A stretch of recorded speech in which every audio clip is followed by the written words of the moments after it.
Okay, what we're going to show you here is 3 of my favorite keyboard shortcuts.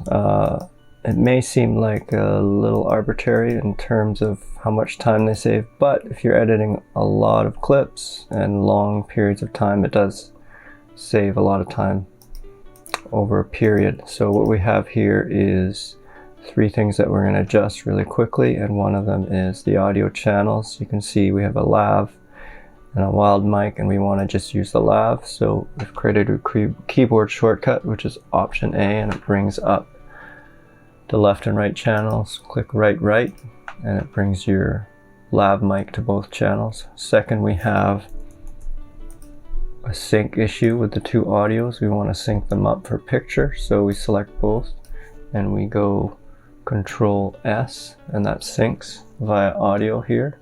Click OK.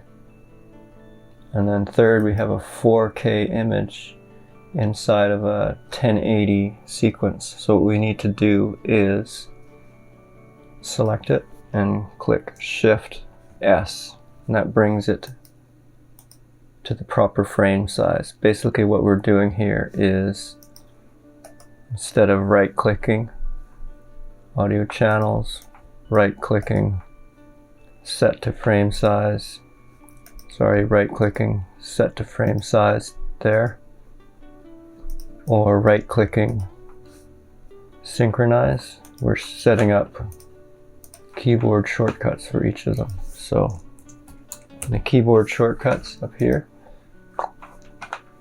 synchronize, there we have synchronize at Control S. So we can drag it anywhere we want, but I've just chose those 3 because they're helpful, and the letters are the same as what they do. So what you want to do with these keyboard shortcuts is really cater them to a task at hand. If you're doing a repetitive task, then create some new keyboard shortcuts that'll help over time depending on the project and what you're doing. That's it for now. Subscribe for more.